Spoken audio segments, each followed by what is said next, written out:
Hi friends, cook and ക്രാഫ്റ്റിൻ്റെ ഇന്നത്തെ വീഡിയോയിലേക്ക് എല്ലാവർക്കും സ്വാഗതം. ഞാൻ ഷിബിത സജീവ്. ഇന്നത്തെ എൻ്റെ വീഡിയോയിൽ ഞാൻ ഉണ്ടാക്കുന്നത് ഇഡ്ഡലി തട്ടിൽ ഒരു വെറൈറ്റി ആയിട്ടുള്ള പുട്ടാണ്. വീഡിയോയിലേക്ക് പോണതിന് മുന്നേ ഈ ചാനൽ ആദ്യമായിട്ട് കാണുന്നവരുണ്ടെങ്കിൽ താഴെയുള്ള സബ്സ്ക്രൈബ് ബട്ടൺ പ്രസ് ചെയ്യാൻ മറക്കരുത്. കൂടെ തൊട്ടപ്പുറത്തുള്ള ബെൽ ബട്ടൺ. ചെമ്പ പുട്ടുപൊടി വെച്ചാണ് ഞാനിവിടെ പുട്ട് ഉണ്ടാക്കിയിട്ടുള്ളത്. അതിനായിട്ടൊരു പാത്രത്തിലേക്ക് 2 കപ്പ് പുട്ടുപൊടി ഇട്ട് കൊടുക്കാം.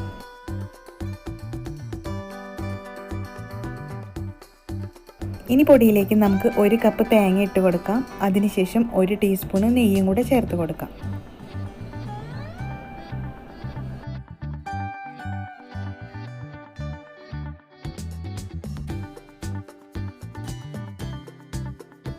നെയ്യ് ചേർത്തതിന് ശേഷം നമുക്ക് കുറച്ച് വെള്ളം ഒഴിച്ചു കൊടുത്തിട്ട് വേണം ഇത് കുഴച്ചെടുക്കാനായിട്ട്.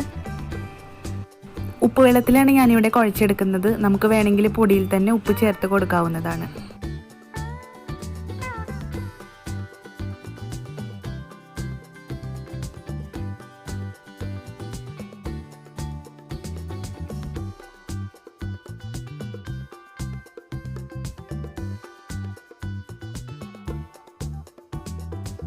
ഇപ്പം ഞാൻ പൊടിയെല്ലാം കുഴച്ചെടുത്തിട്ടുണ്ട്. ഇനി നമുക്ക് ഇഡ്ഡലി പാത്രത്തിലേക്ക് ഷേപ്പിൽ വെച്ച് കൊടുക്കുകയാണ് വേണ്ടത്. അതിനായിട്ട് നമുക്ക് പുട്ടുപൊടി ഒരു ചിരട്ടയിലേക്ക് ഫില്ല് ചെയ്ത് കൊടുക്കാം.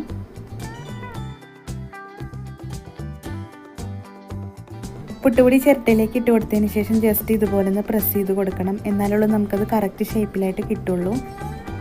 ഇനി നമുക്കിത് ഇഡ്ഡലി തട്ടിലേക്ക് വെച്ച് കൊടുക്കാം.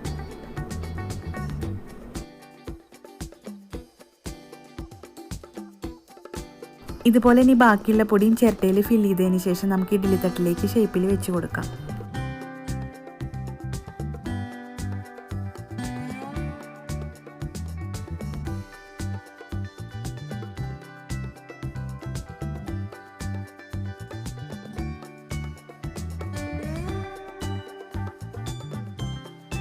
ഇപ്പോൾ ഞാൻ ഏറ്റവും അടിയിലുള്ള തട്ടൊഴിച്ച് ബാക്കി എല്ലാ തട്ടിലും പുട്ടുപൊടി ഷേപ്പിൽ വെച്ച് കൊടുത്തിട്ടുണ്ട്.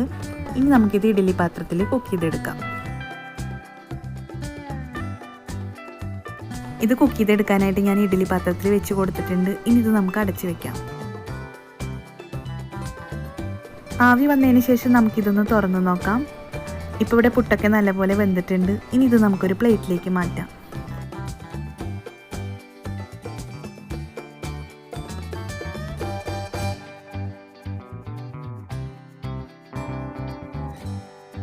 ഇതുപോലെ തന്നെ നമുക്ക് വൈറ്റ് പുട്ടുപൊടി വെച്ചും ഉണ്ടാക്കാവുന്നതാണ്.